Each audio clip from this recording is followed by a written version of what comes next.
नमस्कार सांग मैंने आपण मानू शुभ सकाळ प्रथमे जनाऊँगी।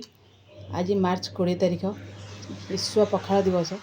आपण मानू विश्व पखाला दिवस रे हार्दिक शुभेच्छा और शुभकामना जनाऊँगी। मो चैनल मो छोट परिवार चैनल आपण मानू आज मो पखाला दिवस रे किछि मो पखाला दिवस आयोजन करिछि आउ किछि किछि आइटम करिछि जहाँ आपण मानू वीडियो माध्यम रे देखाइबा चेष्टा करुछि। बेसी आज किसी आइटम करें जहाँ भी जेहेतु आज पखाला दिवस मु आपन पखाला दिवस रे किछि मो पखाला सहित कौन कौन आइटम करी आपण मानक देखी। जदि आपण मानक मोर पखाला पसराटी पसंद आसीथिबो तेबे प्रथम शेष पर्यंत देखी लाइक शेयर सब्सक्राइब कर रही जय जगन्नाथ। देखंतु आज पखाला दिवस रे पखाला पसरा किपरि मोर करछि कौन कौन आइटम करछि देखंतु। पखाला सांगरे दही पकईची बासी पखाला को दही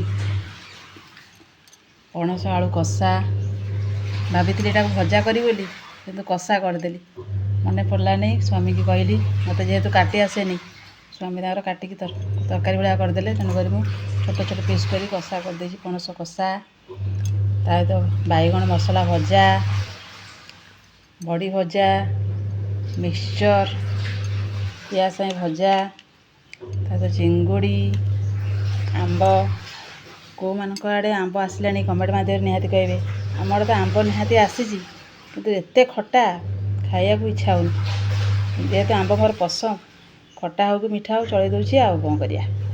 ता सहित देखो आलू सरू सरू आलू भजा पियाज देकी भाजी ताहिर देखो टमाटर पियाज रसुण लंका गोटे दला पाग।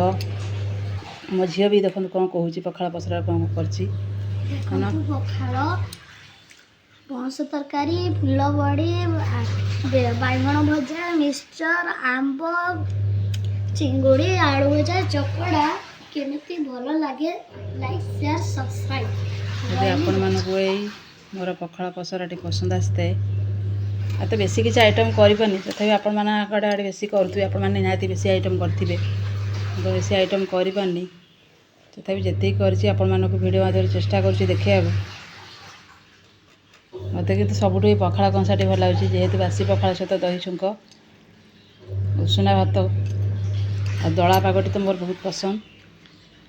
ता सहित देखो आम केन्दुझर फुल बड़ी प्रसिद्ध खसा बड़ी खाई के सुंदर हो बैगण मसला दे भजा चिंगुड़ी भावुरी छेची बोली जेहेतु समय अभाव जो छेची पारे आ किसी आइटम कर जेहेतु स्वामी सर्विस करती शीघ्र करी आगे प्रस्तुत कली